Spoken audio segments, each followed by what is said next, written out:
저는 태어나서는 안 될 아이였습니다. 미혼모의 딸로 태어나 할머니 품에서 자라며 세상의 차가운 시선과 가난을 온몸으로 견뎌낸 강수진의 이야기입니다. 안녕하세요. 어머나 실버 사연 라디오입니다. 오늘부터 시작될 이야기는 평범한 사연이 아닙니다. 한 여성의 일생을 담은 긴 여정의 시작입니다. 태어난 순간부터 환영받지 못하고 어린 시절 내내 차별과 학대 속에서 살아온 강수진의 이야기입니다. 이 이야기는 5부작으로 구성되며 오늘은 그 첫 번째 이야기입니다. 구독과 좋아요, 알림 설정 꼭 부탁드립니다. 긴 여정이 될 테니 함께 해주시면 감사하겠습니다. 프롤로그 2024년 현재 저는 강수진입니다. 올해 50세가 됐어요. 지금 이 자리에서 제 인생을 돌아보면 참 기구했다는 생각이 들어요. 태어난 순간부터 환영받지 못했고 어린 시절은 지옥 같았으며 청소년기에는 배신당했고 성인이 되어서는 사기를 당했으며 결혼 생활은 폭력으로 얼룩졌죠.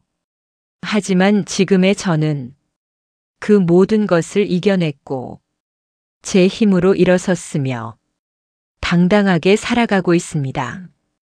어떻게 여기까지 왔는지 그 긴 이야기를 시작하려고 해요. 오늘은 제가 태어나서부터 12세까지의 이야기입니다. 가장 힘들었던 시절이었지만 동시에 제가 강해진 이유이기도 했죠. 에피소드 1 비 오는 새벽 미혼모의 아이로 버려지다. 저는 1974년 1월 15일 새벽에 출생합니다. 1974년 1월 15일 새벽이었습니다. 부산 동구 산동네의 작은 판잣집에서 한 여자가 산통으로 괴로워하고 있었어요. 그 여자가 제 친어머니 박영희였고 당시 22세였습니다. 밖에서는 차가운 겨울비가 내리고 있었고 판잣집 안은 추웠으며 어머니는 혼자서 진통을 견디고 있었죠. 옆방에 계신 분이 할머니인 강옥순이었는데 당시 63였고 딸의 진통 소리를 들으며 가슴을 쓸어내리고 계셨어요. 새벽 3시쯤 됐을 때 동네 산파 할머니가 달려왔고 급히 준비를 시작했습니다. 뜨거운 물을 끓이고 헝겊을 준비하며 산파 할머니가 분주하게 움직였어요. 영희는 계속 비명을 질렀고 할머니는 밖에서 기도를 하셨으며 산파 할머니는 침착하게 아기를 받았습니다. 새벽 4시 17분이었어요. 아기의 울음소리가 판잣집을 가득 채웠고 그 아기가 바로 저였습니다. 산파 할머니가 아기를 닦아서 영희에게 안겨줬는데 영희는 아기를 보면서 울기 시작했어요. 미안해, 미안해 라고 계속 중얼거렸습니다. 할머니가 방으로 들어오셔서 아기를 보셨는데 눈물을 흘리시면서도 웃으셨어요. 딸이구나, 우리 손녀구나 라고 조용히 말씀하시면서 아기를 안으셨습니다. 하지만 영희는 계속 울기만 했고 아기를 제대로 안아보지도 못했으며 눈길조차 제대로 주지 못했어요. 산파 할머니가 탯줄을 자르고 아기를 씻기고 옷을 입혔는데 그 과정 내내 영희는 천장만 바라보고 있었습니다. 할머니가 걱정스러운 눈빛으로 딸을 바라보셨는데 무언가 예감하고 계신 것 같았어요. 동이 트기 시작했고 비는 그쳤지만 판잣집 안의 공기는 여전히 무거웠습니다. 할머니의 결심. 그날 아침이었어요. 영희가 침대에 누워서 아기를 보지도 않고 말도 하지 않았습니다. 할머니가 아기를 안고 계셨는데 작고 연약한 아기였고 계속 울고 있었어요. 영희야 라고 할머니가 불렀지만 영희는 대답하지 않았습니다. 할머니가 다시 불렀어요. 영희야, 이 아이를 어떻게 할 거냐 라고 조심스럽게 물으셨는데 영희가 천천히 고개를 돌렸습니다. 엄마, 저는 이 아이를 라고 말을 시작했지만 끝을 맺지 못했어요. 할머니는 이미 알고 계셨습니다. 딸이 무슨 생각을 하는지를요. 영희가 겨우 입을 열었어요. 엄마, 저는 아직 22살이에요. 이 아이를 키울 수 없어요. 아이 아빠는 이미 도망갔고 저는 혼자인데 어떻게 키워요? 라고 울먹이며 말했습니다. 할머니가 한참을 침묵하시다가 천천히 말씀하셨어요. 그럼 이 아이를 어떻게 하자는 거냐? 라고 물으시니까 영희가 고개를 숙였습니다. 보육원에 보내야 할 것 같아요. 라고 작은 목소리로 말했는데 할머니의 얼굴이 굳어졌어요. 할머니가 아기를 더 꽉 안으시면서 말씀하셨습니다. 안 된다. 이 아이는 우리 핏줄이다. 내가 키운다 라고 단호하게 말씀하셨어요. 영희가 고개를 들었습니다. 엄마가 어떻게 키워요? 엄마도 나이 드셨는데 라고 말했지만 할머니는 흔들리지 않으셨어요. 나는 63다. 아직 일할 수 있고 돈 벌 수 있다. 이 아이는 내가 키운다. 너는 내 인생 살아라 라고 할머니가 말씀하셨습니다. 영희가 울기 시작했어요. 엄마, 미안해요. 제가 잘못했어요. 제가 바보같이 라고 계속 울었는데 할머니는 아기만 바라보고 계셨어요. 할머니가 조용히 말씀하셨습니다. 영희야, 내 잘못이 아니다. 그 남자가 나쁜 놈이다. 하지만 이 아이는 죄가 없다. 이 아이는 우리가 지켜야 한다라고 단호하게 말씀하셨어요. 그날 오후에 할머니는 아기에게 이름을 지어주셨습니다. 수진이라고 하자. 물수자에 나아갈 진자. 물처럼 흘러가되 앞으로 나아가는 삶을 살아라 라고 의미를 설명해 주셨어요. 그렇게 저는 강수진이 됐고 할머니의 손녀가 됐으며 할머니의 품에서 자라기 시작했습니다. 동네 사람들의 시선. 아기가 태어난 지 일주일쯤 됐을 때 동네에 소문이 퍼지기 시작했어요. 산동네는 좁았고 모두가 서로를 알았으며 소문은 빠르게 퍼졌습니다. 영희네 딸이 애를 낳았대라는 소문이 골목마다 돌았고 사람들은 수군거리기 시작했어요. 할머니가 아기를 안고 시장에 가면 사람들이 쑥덕거렸습니다. 저기 미혼모 딸이야 라고 누군가 속삭이면 다른 사람들도 고개를 돌려 쳐다봤어요. 할머니는 고개를 들고 당당하게 걸으셨지만 얼굴에는 슬픔이 가득했습니다. 어느 날 채소 가게 앞에서 할머니와 친한 아주머니가 다가왔어요. 옥순이 언니 참 고생이네. 미혼모 손녀를 키우게 되다니 라고 동정 어린 눈빛으로 말했는데 할머니가 단호하게 대답하셨어요. 미혼모가 아니라 내 손녀다. 이 아이는 죄가 없어 라고 말씀하시면서 아기를 더 꽉 안으셨습니다. 하지만 동네 사람들의 시선은 변하지 않았고 수군거림은 계속됐으며 할머니와 아기는 점점 고립되기 시작했어요. 옆집 아주머니는 대놓고 험담했습니다. 요즘 세상에 혼자 애를 낳다니 부끄러운 줄도 모르나 봐 라고 큰 소리로 말해서 할머니가 다 들을 수 있었어요. 할머니는 아무 말씀도 하지 않으셨지만 집으로 돌아와서는 한숨을 쉬셨고 아기를 안고 눈물을 흘리셨습니다. 수진아, 미안하다. 할매가 미안해. 내가 이런 시선을 받게 해서 라고 중얼거리셨어요. 영희의 선택. 아기가 태어난 지 한 달쯤 됐을 때 영희가 결심을 했습니다. 어느 날 아침에 영희가 짐을 싸고 있었고 할머니는 그 모습을 조용히 지켜보고 계셨어요. 엄마, 저 서울 가요 라고 영희가 말했는데 할머니는 이미 알고 계신 듯 고개를 끄덕이셨습니다.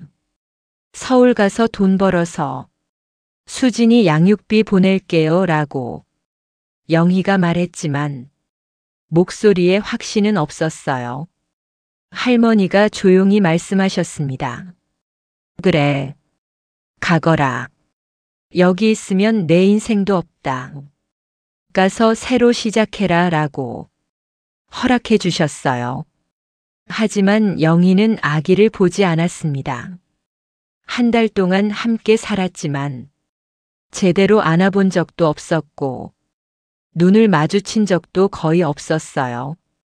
영희가 짐을 들고 문 앞에 섰는데 할머니가 아기를 안고 계셨습니다. 수진이한테 인사는 안 하고 가냐 라고 할머니가 물으셨지만 영희는 고개를 돌렸어요.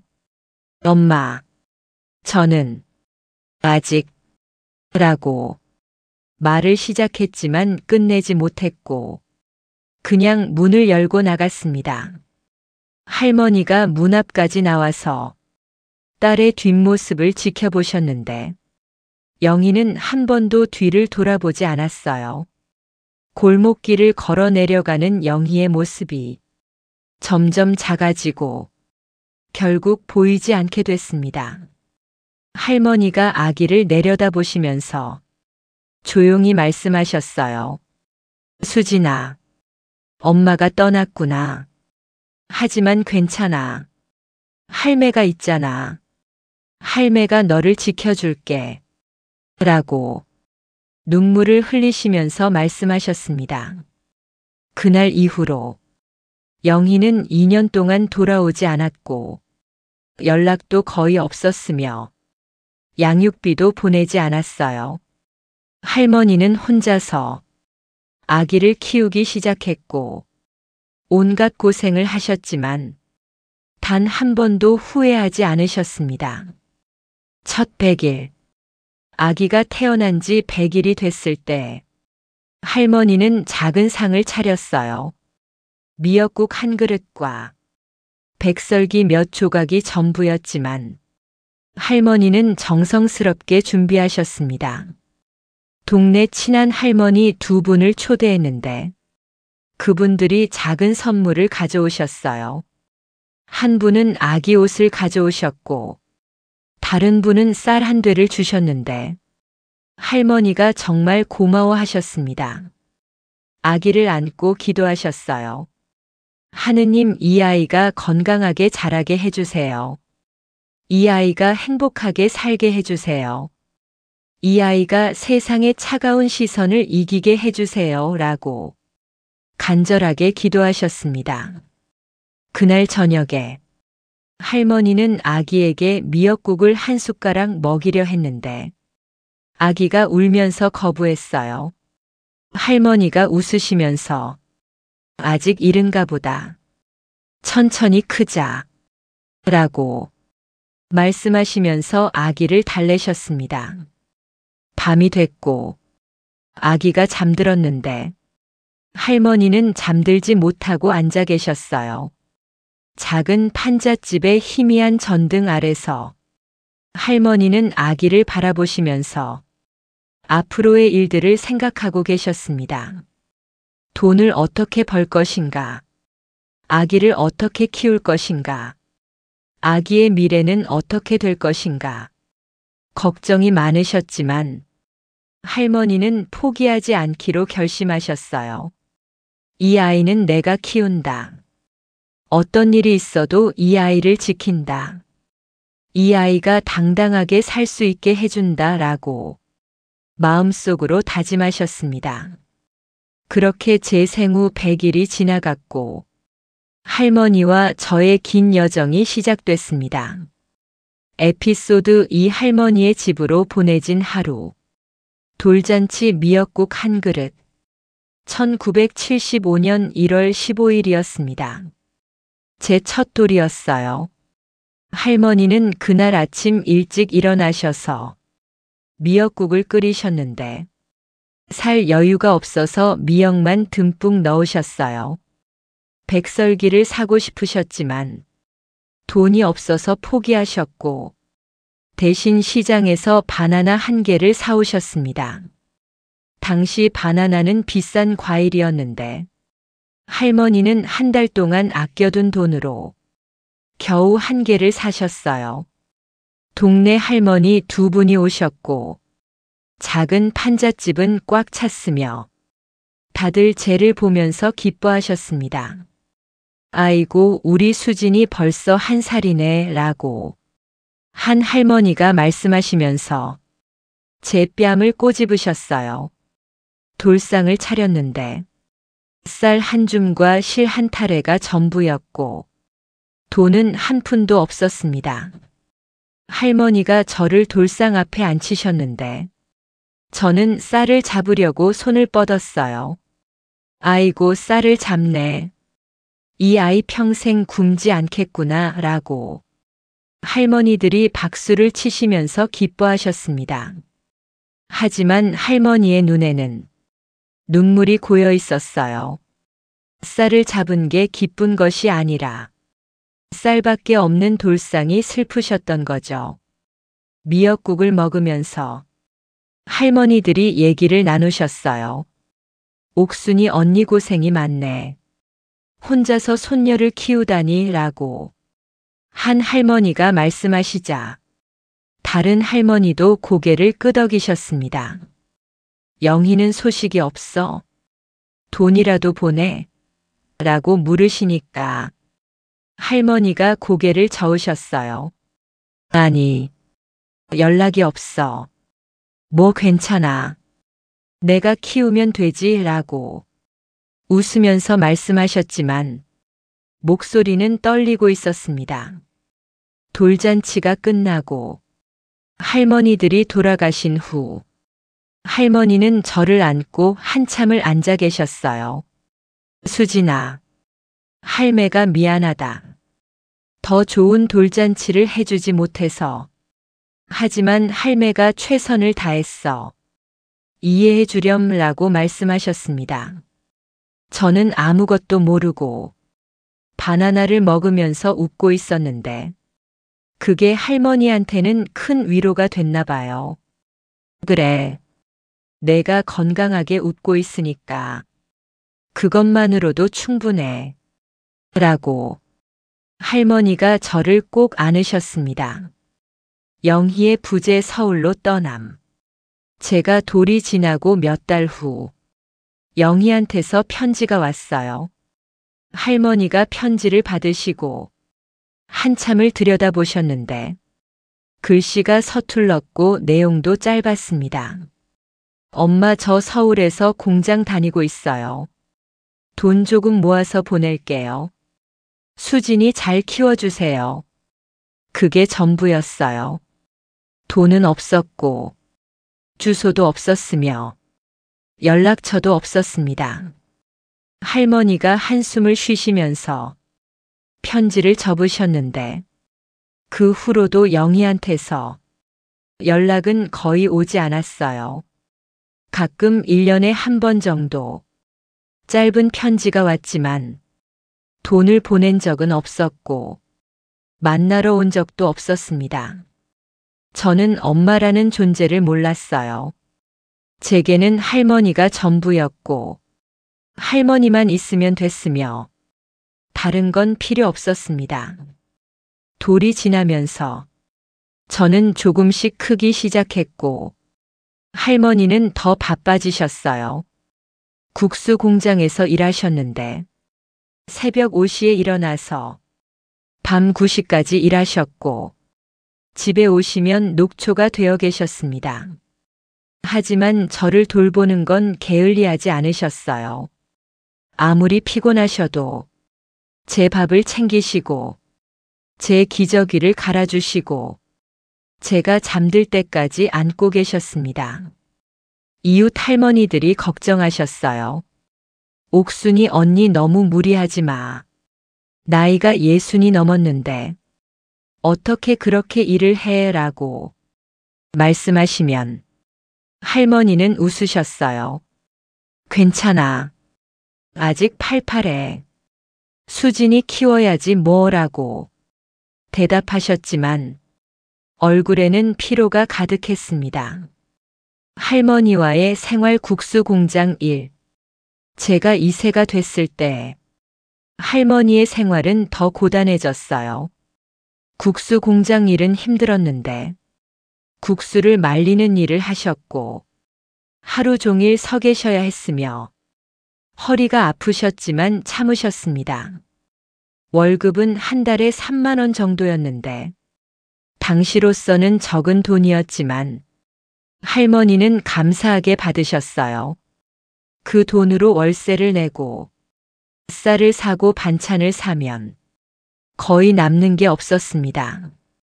하지만 할머니는 저를 위해 분유를 사셨고 가끔은 바나나도 사오셨으며 작은 장난감도 사주셨어요. 할머니 자신을 위해서는 아무것도 사지 않으셨습니다. 옷은 해진 채로 입으셨고 신발은 밑창이 닳아서 구멍이 났으며 밥은 늘 보리밥과 된장찌개뿐이었어요. 이웃 할머니가 말씀하셨습니다. 옥순이 언니 자기는 안 먹고 손녀만 먹이네 라고 걱정하시면 할머니는 웃으셨어요. 나는 배불러. 수진이만 잘 먹으면 돼 라고 말씀하셨지만 사실은 굶고 계셨던 거죠. 어느 날 저녁이었어요. 할머니가 일을 마치고 돌아오셨는데 평소보다 늦었고 얼굴이 창백하셨어요. 이웃 할머니가 저를 돌봐주고 계셨는데 할머니가 들어오시자마자 쓰러지셨습니다. 아이고 옥순이 라고 이웃 할머니가 소리를 지르시면서 할머니를 부축하셨어요. 할머니가 정신을 차리셨는데 입술이 파래져 있었고 손이 떨리고 계셨습니다. 이웃 할머니가 물으셨어요. 언니 밥은 먹었어? 라고 하시니까 할머니가 고개를 저으셨어요. 아침부터 아무것도 못 먹었어. 점심도 건너뛰었어. 수진이 분유 사느라 돈이 부족해서 라고 작은 목소리로 말씀하셨습니다. 이웃 할머니가 화를 내셨어요. 아니 언니, 그럼 쓰러지지. 나한테 와서 밥이라도 얻어먹지 라고 말씀하시면서 급히 밥을 지으셨습니다. 할머니가 밥을 드시고 나서야 좀 나아지셨는데 그날 이후로 이웃 할머니들이 더 자주 도와주시기 시작했어요. 반찬을 나눠주시기도 하고 쌀을 조금씩 주시기도 했으며 가끔은 저를 돌봐주시기도 했습니다. 할머니는 정말 감사해 하셨어요. 고맙습니다. 정말 고맙습니다. 라고 계속 인사하시면서 눈물을 흘리셨습니다. 처음 걸음마와 첫말할매. 제가 14개월쯤 됐을 때 처음으로 걸음마를 시작했어요. 할머니가 일을 마치고 집에 오셨는데 제가 혼자서 일어나려고 하는 걸 보셨습니다. 어머나 수진이가 라고 할머니가 놀라시면서 손을 뻗으셨는데 저는 할머니를 향해 걸어가려고 했어요. 비틀비틀 걷다가 넘어지고 다시 일어나서 걷다가 또 넘어지면서 몇 번을 반복했습니다. 할머니가 조금씩 뒤로 물러나시면서 수진아 할매한테 와봐. 할매한테 와봐. 라고 부르셨어요. 저는 힘들게 몇 걸음을 걷다가 드디어 할머니 품에 안겼고 할머니가 저를 들어올리시면서 소리쳤습니다. 수진이가 걸었어. 우리 수진이가 걸었어. 라고 기뻐하시면서 방방 뛰셨는데 이웃 할머니들도 나오셨어요. 아이고 축하해. 수진이가 벌써 걷네. 라고 다들 박수를 치시면서 기뻐해 주셨습니다. 그날 저녁에 할머니는 제가 좋아하는 바나나를 사오셨고 둘이서 나눠 먹으면서 행복한 시간을 보냈어요. 그리고 며칠 후 제가 처음으로 말을 했습니다. 할매 라고 또렷하게 발음했는데 할머니가 얼어붙으셨어요. 뭐라고? 지금 뭐라고 했어? 라고 물으시니까 저는 다시 말했습니다. 할매 라고 크게 외쳤는데 할머니가 눈물을 흘리기 시작하셨어요. 그래, 할매야. 할매가 여기 있어. 라고 저를 꼭 안으시면서 계속 우셨습니다. 이웃 할머니들이 축하해 주셨어요. 수진이가 할매를 먼저 불렀네. 효자구나. 라고 말씀하시면 할머니는 웃으면서 우셨어요. 그날 밤에 할머니가 저를 재우시면서 말씀하셨습니다. 수진아, 할매가 내 첫 단어야. 엄마가 아니라 할매. 그게 슬프기도 하지만 할매는 정말 행복해. 라고 조용히 말씀하셨습니다. 저는 잠들면서 할매, 할매 라고 계속 중얼거렸고 할머니는 제 머리를 쓰다듬으시면서 자장가를 불러주셨어요. 3세 생일 할머니와 둘이서 1977년 1월 15일이었습니다. 제 3세 생일이었어요. 할머니는 그날 일을 쉬셨는데 하루 일당을 포기하신 거였고 그 돈이 정말 아까우셨을 텐데 저를 위해 쉬셨습니다. 아침 일찍 일어나서 미역국을 끓이셨는데 이번에는 쌀도 듬뿍 넣으셨고 고기도 조금 들어갔어요. 시장에 가서 작은 케이크를 사오셨는데 당시에 케이크는 정말 비쌌지만 할머니는 한 달 동안 아껴둔 돈으로 작은 케이크를 사셨습니다. 집으로 돌아오셔서 상을 차리시는데 미역국과 케이크와 그리고 작은 선물 하나가 있었어요. 할머니가 저를 앉히시고 선물을 주셨는데 작은 인형이었습니다. 수진아 생일 축하해 라고 할머니가 웃으시면서 말씀하시니까 저는 인형을 받아서 안았어요. 고마워요 할매 라고 말했더니 할머니가 눈물을 글썽이셨습니다. 미역국을 먹으면서 할머니가 말씀하셨어요. 수진아 우리 수진이가 벌써 3살이야. 참 빨리도 크네. 할매는 정말 행복해. 라고 말씀하시면서 제 머리를 쓰다듬으셨습니다. 케이크에 초 3개를 꽂으셨는데 성냥불로 켜셨고 저한테 불어서 끄라고 하셨어요. 저는 후 하고 불었는데 한 번에 다 꺼지지 않아서 할머니가 웃으시면서 도와주셨습니다. 케이크를 먹으면서 할머니가 노래를 불러주셨어요. 생일 축하합니다. 생일 축하합니다.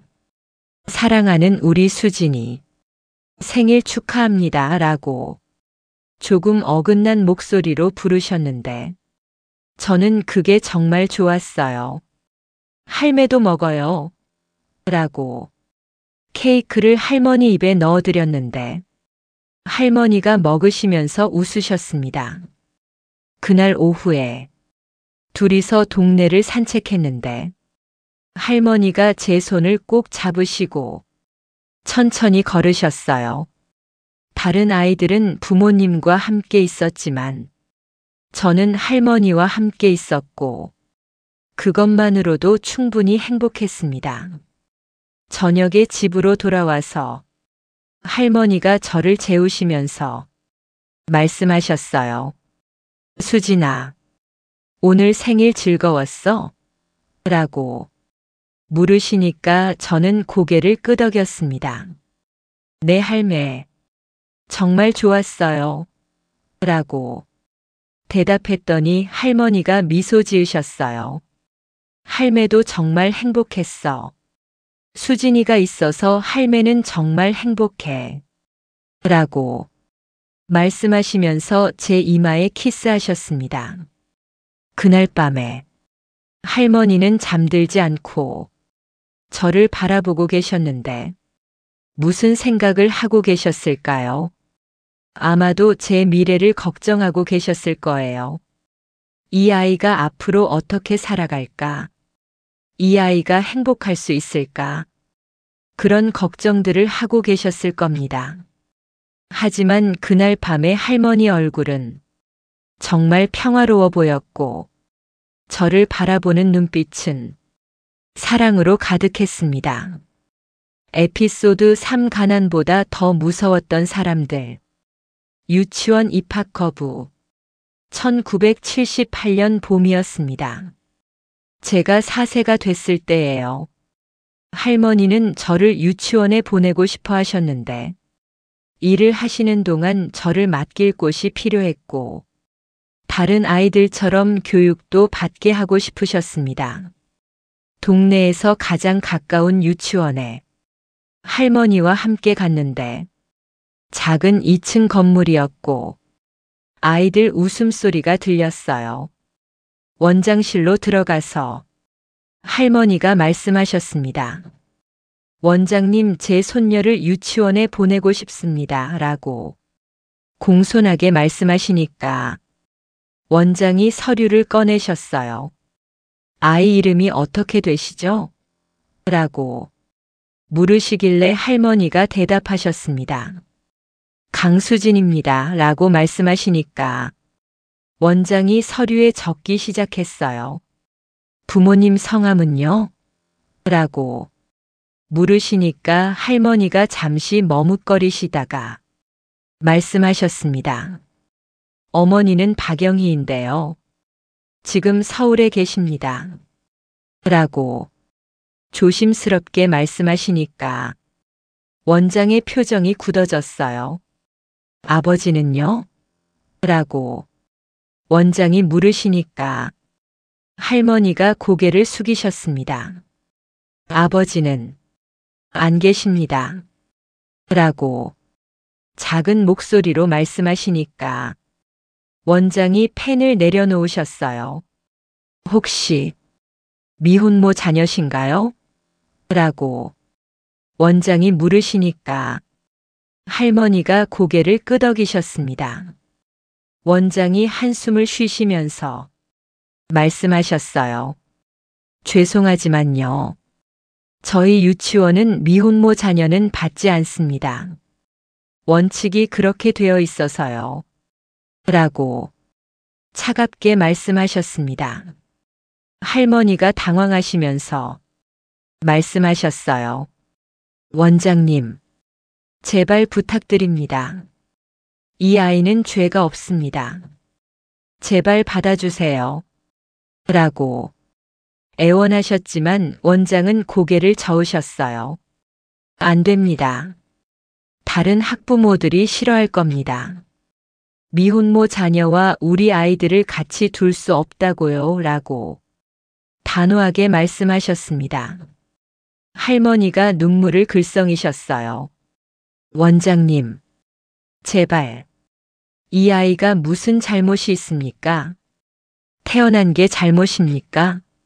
라고 울먹이시면서 말씀하셨지만 원장은 일어서셨습니다. 죄송합니다. 나가주세요. 라고 냉정하게 말씀하시면서 문을 가리키셨어요. 할머니가 제 손을 잡고 일어나셨는데 다리가 후들거리셨습니다. 유치원 문을 나서면서 할머니는 눈물을 흘리셨고 저는 무슨 일인지 몰라서 할머니를 올려다봤습니다. 할매 왜 울어요? 라고 물었더니 할머니가 웃으려고 하셨어요. 아니야. 할매 안 울어. 바람이 불어서 그래. 라고 말씀하시면서 눈물을 닦으셨습니다. 집으로 돌아오는 길에 할머니는 한참을 말씀이 없으셨고 저를 꼭 안고 계셨어요. 그날 저녁에 이웃 할머니한테 이 얘기를 하시니까 이웃 할머니도 한숨을 쉬셨습니다. 그럴 줄 알았어. 요즘 유치원들이 다 그래. 미혼모 자녀는 안 받아. 라고 말씀하시면서 할머니 손을 잡아주셨어요. 할머니가 우셨습니다. 이 아이가 무슨 잘못을 했다고. 이 아이는 그냥 태어났을 뿐인데 왜 이렇게 대우를 받아야 하는지. 라고 울먹이시면서 말씀하셨습니다.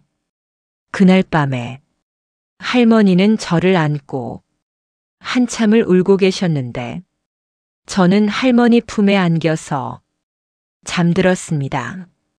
동네 아이들의 괴롭힘, 유치원에 가지 못하게 되면서 저는 동네에서 놀게 됐는데 그게 더 큰 고통의 시작이었어요. 동네 아이들은 저를 놀려댔습니다. 너 아빠 없지? 라고 한 아이가 물어서 저는 대답하지 못했어요. 다른 아이가 끼어들었습니다. 제 엄마가 혼자 낳았대. 사생아야.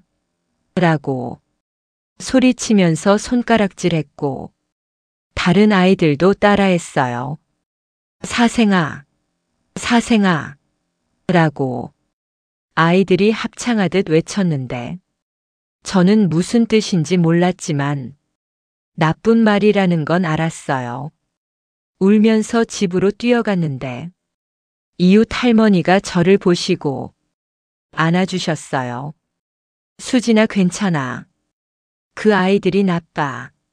신경 쓰지 마. 라고 위로해 주셨지만 마음은 아팠습니다.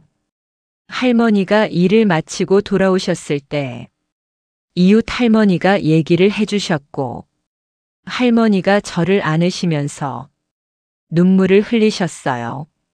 수진아, 미안해. 할매가 미안해. 라고 계속 사과하시면서 제 머리를 쓰다듬으셨습니다. 며칠 후에는 더 심한 일이 일어났어요. 골목길에서 놀고 있었는데 한 아이가 다가와서 갑자기 저를 밀쳤습니다. 넘어지면서 무릎이 까졌고 피가 났는데 그 아이가 웃으면서 달아났어요. 우리 엄마가 너랑 놀지 말래. 너 더럽대. 라고 소리치면서 도망갔습니다. 저는 울면서 일어났는데 무릎이 아파서 걷기 힘들었고 피가 계속 흘렀어요. 이웃 할머니가 보시고 급히 달려오셔서 상처를 닦아주셨습니다. 아이고 이를 어쩌나. 누가 이랬어? 라고 물으시니까 저는 말할 수 없었어요. 말하면 더 괴롭힘을 당할 것 같아서 그냥 넘어졌다고 거짓말했습니다. 할머니가 돌아오셔서 제 무릎을 보시고 얼굴이 하얘지셨어요. 누가 이랬어? 누가 우리 수진이를 이렇게 만들었어? 라고 화를 내시면서 물으셨지만 저는 대답하지 않았습니다. 할머니가 약을 바르시면서 한숨을 쉬셨는데 무거운 한숨이었고 제 가슴도 답답했어요. 시장에서 물건 훔친 누명. 제가 5세가 됐을 때 정말 억울한 일이 생겼어요. 어느 날 할머니와 시장에 갔는데 과일 가게 앞을 지나가고 있었습니다. 사과들이 빨갛게 쌓여 있었고 저는 그냥 구경만 하고 있었는데 갑자기 주인 아줌마가 소리를 질렀어요. 야, 저기, 너 지금 뭐 했어? 라고 저를 가리키면서 달려왔습니다. 할머니가 놀라서 물으셨어요. 왜 그러세요? 라고 하시니까 주인 아줌마가 화를 냈어요. 저 애가 사과를 훔쳐갔어요. 내가 똑똑히 봤어요. 라고 소리치면서 제 가방을 뺏었습니다. 가방을 뒤지기 시작했는데 사과는 없었고 할머니가 말씀하셨어요. 아줌마 보세요. 사과가 없잖아요. 우리 손녀는 그런 애가 아니에요. 라고 말씀하셨지만 주인 아줌마는 믿지 않았어요. 어딘가에 숨겼을 거야. 미혼모 딸은 역시 도둑놈이야. 라고 큰 소리로 말해서 사람들이 모여들기 시작했습니다. 할머니가 얼굴이 빨개지셨어요.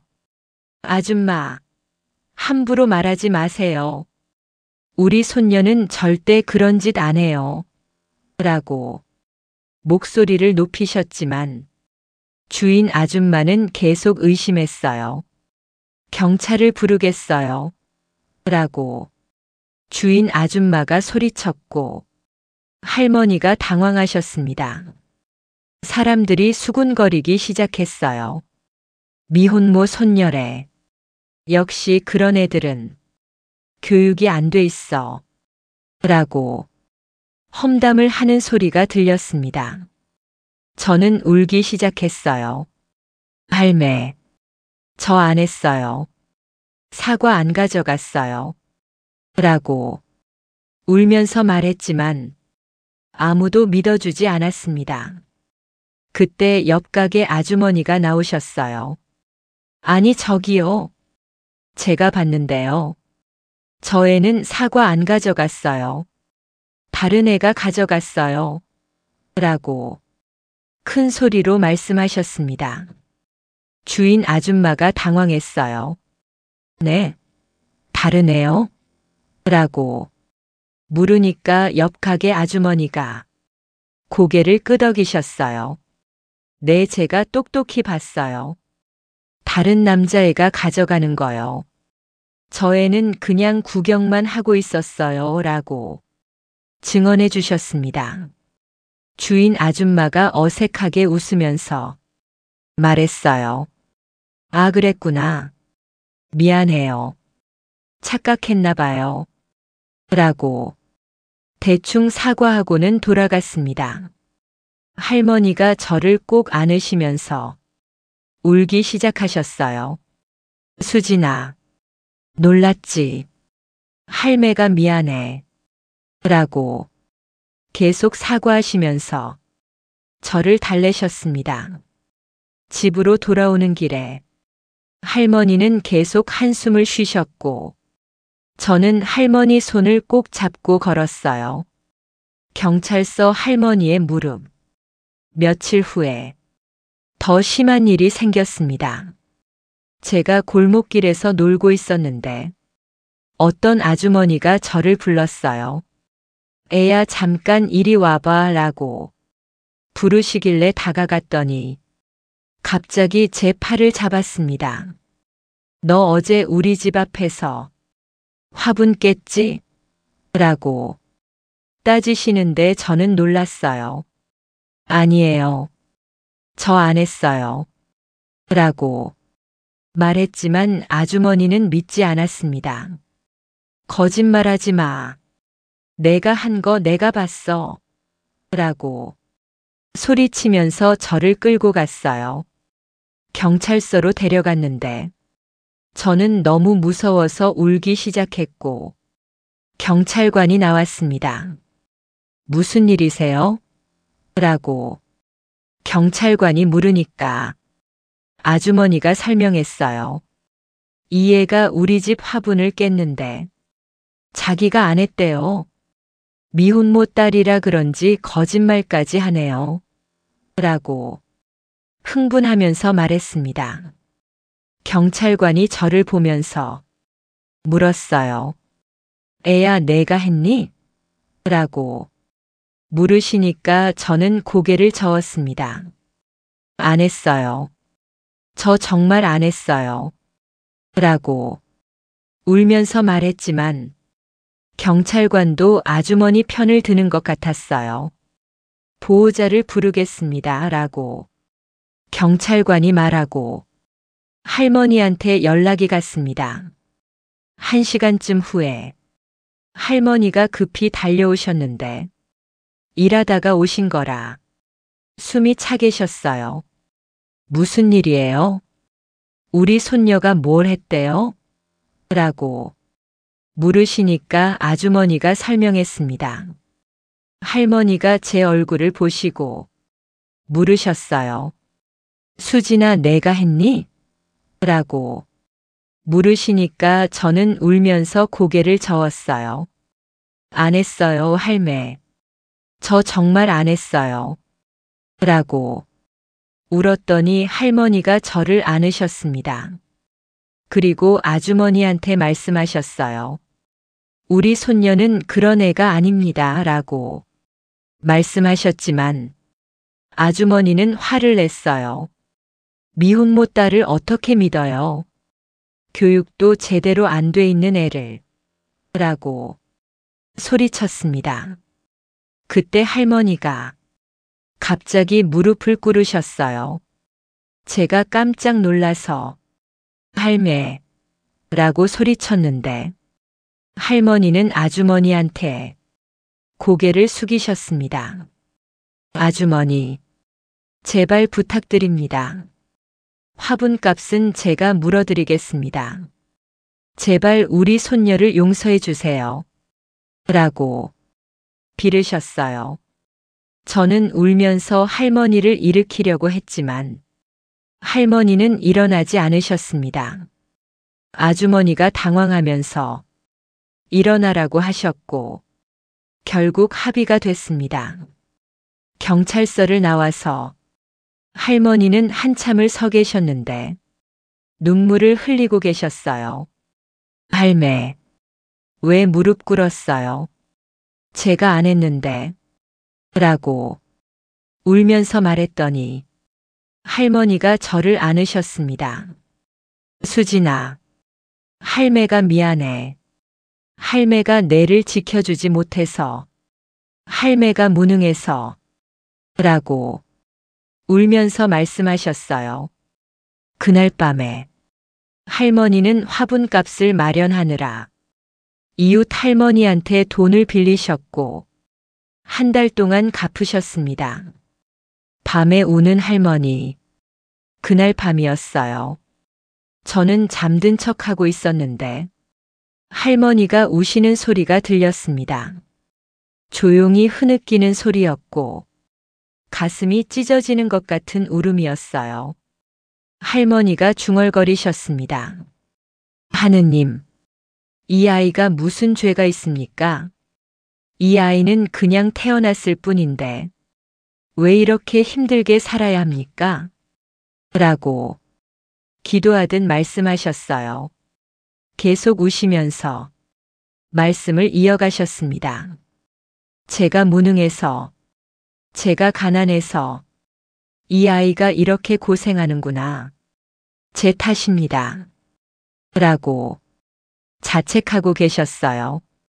그리고 제 미래를 걱정하셨습니다. 이 아이가 앞으로 어떻게 살까? 유치원도 못 가고 친구들한테 괴롭힘 당하고 억울한 누명까지 쓰고 이 아이의 미래가 어떻게 될까? 라고 근심 가득한 목소리로 말씀하셨어요.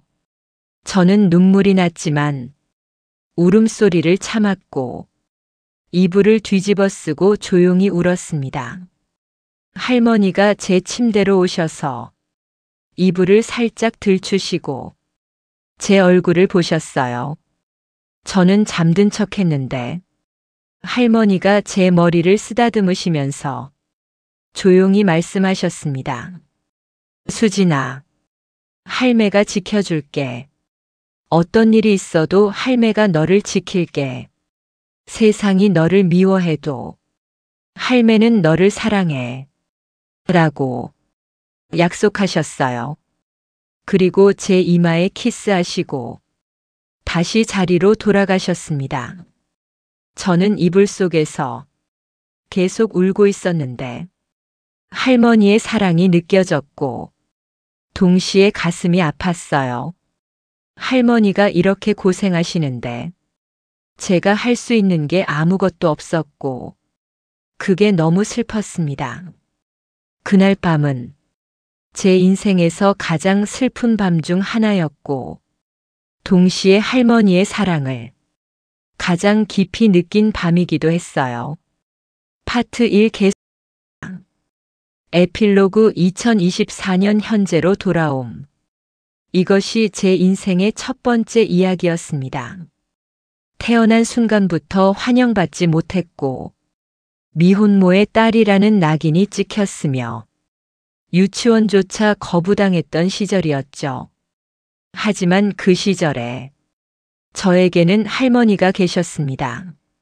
세상이 저를 미워할 때 할머니는 저를 사랑해 주셨고 사람들이 저를 차별할 때 할머니는 저를 지켜주셨으며 제가 억울한 누명을 쓸 때 할머니는 무릎까지 꿇으셨어요. 지금 돌이켜보면 그 시절이 가장 힘들었지만 동시에 가장 순수한 사랑을 받았던 시절이기도 했습니다.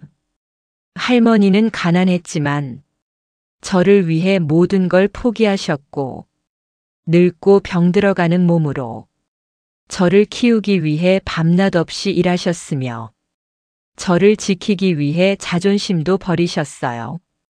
할머니의 그 사랑이 지금의 저를 만들었습니다. 아무리 힘든 일이 있어도 포기하지 않는 힘은 할머니한테서 배웠고 아무리 억울한 일을 당해도 다시 일어서는 용기는 할머니가 보여주신 거예요. 하지만 이것은 긴 이야기의 시작에 불과합니다.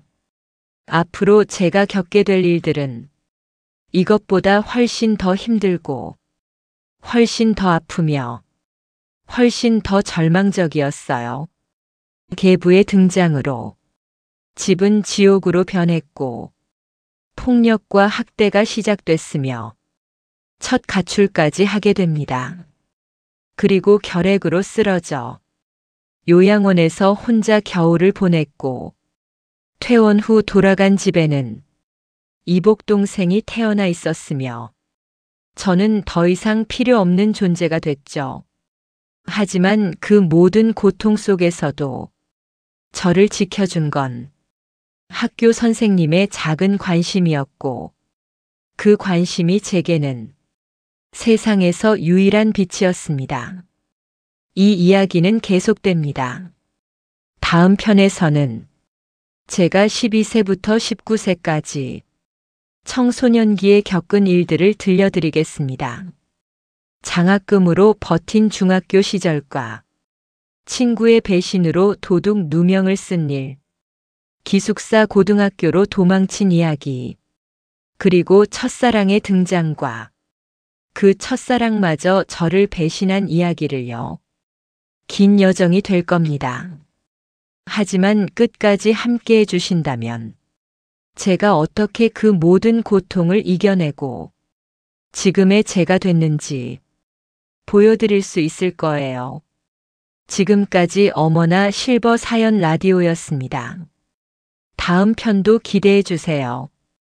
구독과 좋아요, 알림 설정 꼭 부탁드립니다. 감사합니다. 나는 태어나서는 안 될 아이였지만 할머니의 사랑으로 살아남았습니다.